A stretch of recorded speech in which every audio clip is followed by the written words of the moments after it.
So OPEC, there's kind of this manufactured oil and energy crisis in the United States in the 1970s. This is what people think about when they think about the cars lining up at the gas stations and oil rationing, and people could only go in depending on what your license plate number ended in and stuff like that. Yeah, and this what's so funny is that people, yeah, I don't know how well known the oil crisis of 1973. That was the first one. There was another one, another oil shock in later 1970s. But the oil shocks in the 70s, they fundamentally transformed the financial industry in the United States. And the reason that happened was, you had these really strict regulations coming out of the financial crisis that, among other things, they set a cap on the interest rate that banks could pay on deposits. Well, when you had the oil shoot up, I mean, I can't remember exactly what, I mean, it went up from like a buck a barrel. Don't quote me on exactly, but I'm just saying this to illustrate the magnitude. It went up from like a buck a barrel to something like 80 bucks a barrel. I mean, it was a huge, huge increase. And that triggered very rapid inflation in the United States. Well, when you have inflation, you also have interest rates increasing and increasing and increasing. Well, the banks were stuck in this position where they were having to pay like 20% to borrow money that they were then lending out on these fixed rate 30-year mortgages that were on their books for 8%.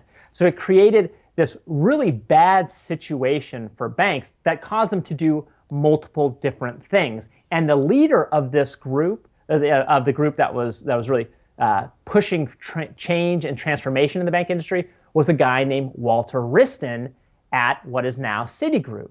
And what he did was he said, look, we need to unchain the interest rates that banks pay to borrow money from what was called Regulation Q, which was the cap. So they came up with all these innovations that unchained that. And then he also was pushing. So hold on, go back a second. Go for it. What was Regulation Q for? Like, why did this cap exist in the first place?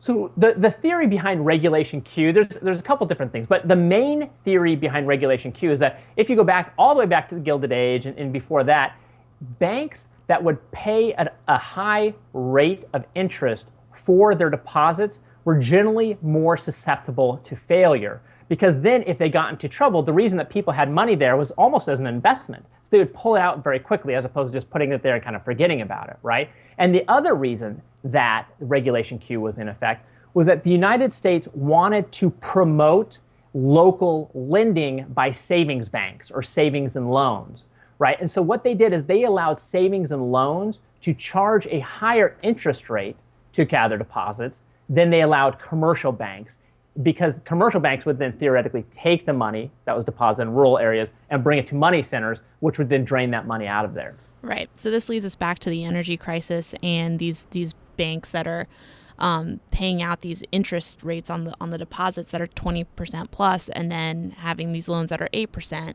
And this is what led to the savings and loans crisis of the 1980s, which is where a ton of these small banks just collapsed. They just disappeared. They got bought up by bigger banks because they just couldn't function anymore.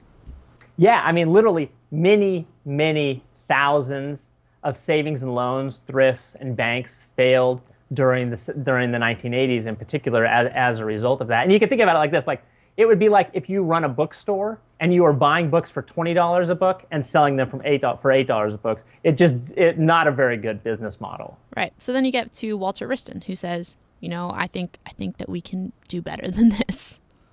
Right. And he says, look, there's two ways that we can get around these interest rate caps. The first way is that we can issue negotiable certificates of deposits, so CDs, right? Negotiable CDs that were not capped by those interest rate requirements, and so they could bring in all this money from big corporations that needed to earn some interest on their money, but they wanted it in safe big banks. And then the second thing that Wriston and Citigroup did was they said, look, we can go to what's called the Eurodollar market, which, after, you had that explosion in the energy crisis, you had all these dollars, because oil trades in dollars, all these dollars accumulating abroad because of, Saudi Arabia was accumulating, Venezuela, all these other countries were accumulating these dollars. Well, those dollars stayed in Europe and stayed overseas, but they were not susceptible to those interest rate caps. So banks could borrow those dollars for either they could pay more to borrow those dollars or they could pay less depending on what it was. But what mattered is that they were not limited by Regulation Q. Oh, and then they did one other thing at Citigroup that allowed them to finance the bank through ways other than your core deposits. They started issuing commercial paper at the bank holding company level. So basically what this did to banks is it transformed them from these depository institutions to basically highly leveraged financial funds that deposits only provided some of the funding for.